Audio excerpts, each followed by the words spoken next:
Hey guys, welcome to What Wears Watchin', the series where I go over whatever show, movie, comic, manga, game, whatever it is I'm currently taking in. I discuss my thoughts on it, and I let you know whether or not you should watch it, and why. Today, I'll be discussing Black Clover, specifically the first 25 or so episodes of the anime. I will be discussing spoilers at the end, but first, I'm going to avoid them. So first off, this series is bare bones. And what I mean by that is it's made of all of the essentials of a shonen and not much else. It's actually really funny if you know how to recognize tropes. The whole show is just a bunch of tropes loosely tied together. Now, it does get interesting later on, but it does not have a very good start. This is sort of exacerbated by the fact that the anime is not very well made. Some of the animation is really, really shoddy, especially the parts where Asta is fighting Mars. Also, a big problem in the anime, the main character, Asta, he screams way too much. A couple other problems are the pacing is horribly off. Sometimes things happen way too quickly in tandem, just boom, boom, boom. We're fighting this guy, now we're talking to this guy, now we're fighting this guy, and there's no time to breathe. Or it's a bunch of standing around. It's like, I will defeat you. No, you won't defeat me. I'm pretty sure I'll defeat you. I don't know, maybe you'll defeat me. And it goes back and forth like that. So it's really jarring. Sometimes it's super quick and sometimes it's super slow. And that can get really, really old when you're trying to watch a show intently. Another big problem I had with it is that it doesn't do a very good job of explaining the system of powers that the characters use. Everyone uses magic, but the rules about the world are thrown out on the fly. They're not really explained beforehand, so if something is relevant to a current fight, it will only be brought up for the first time while that fight is happening. And because of this, action isn't as suspenseful as it would be if we knew the rules going in before the fight began.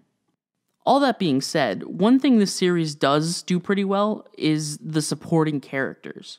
All of the Black Bulls are great. All of them. They're hilarious. They're funny. They're really likable. And, some of them even have some interesting backstory, at least as far as I am into the series right now. Even the less interesting ones do something that makes them endearing.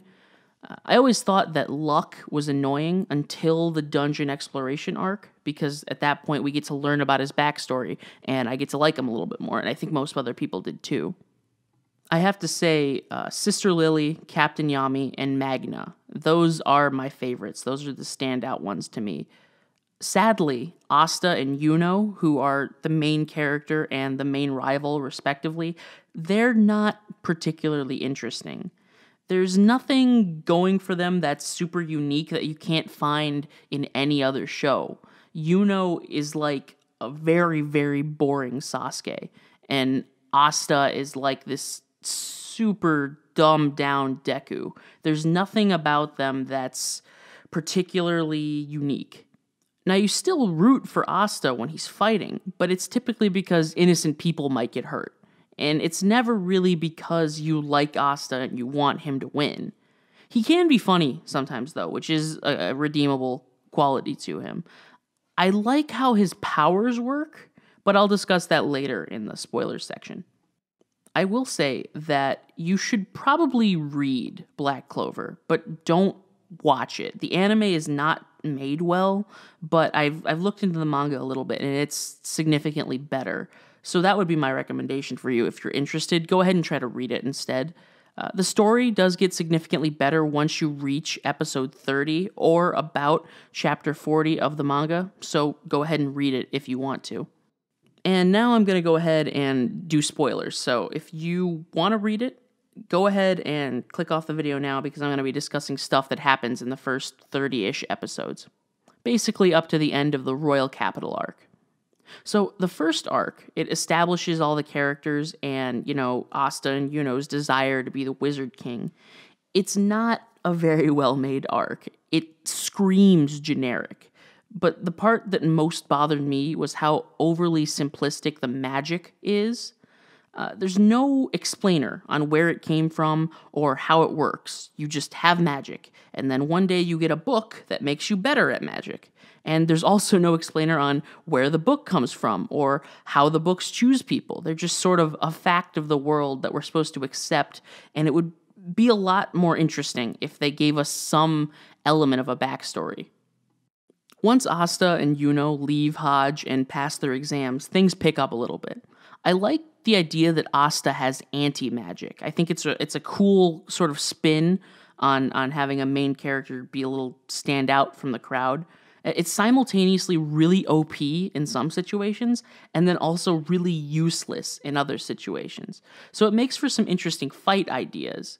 But unfortunately, we won't get to see those for a while because in these first couple arcs, he mostly just screams and whacks stuff really hard. He eventually gets a second sword, which is kind of cool. It lets him absorb the magic of others and release it, and I think that's really interesting. I don't know if down the line he's just going to have like 15 different black swords and each of them does something different. I don't know, but I think that's, anti-magic on its own, if he was smart with it, could be powerful enough. I touched on this briefly earlier, but I do like the backstories of both Magna and Luck. They were classically shonen, but they still made me feel something. And the one arc that did bother me, though, was the dungeon exploration arc. Mars was such an obvious Gaara ripoff that I could barely focus on the terrible animation.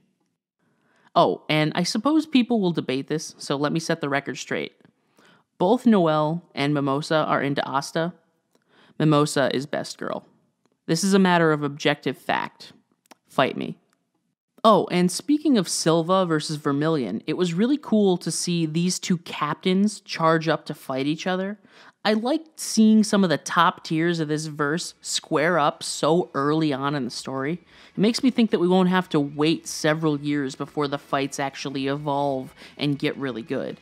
Sort of like if Naruto had just skipped right to Shippuden at the beginning, so we didn't have like a Land of Waves arc. It just started, here's the Akatsuki, here's the Nine Tails, and then go for it. So there's positives and negatives to that, I suppose, but I'm okay with it. With the quality of this series, if they just go all out from the beginning, I'm fine with that. And I will say, I sure as hell didn't expect Fuegoleon to lose his arm like that. It was intriguing enough to keep me watching, well, reading, for a little longer. But like I said, things are picking up as it progresses, so I'm going to stick with it for at least the first 100 chapters. If it doesn't get much better after that, I'll drop the series. So those are my thoughts on Black Clover. Try reading it and see if you like it, but the anime is not worth your time. Anyway, I've been Beware. This is What Wears Watching. Stay frosty.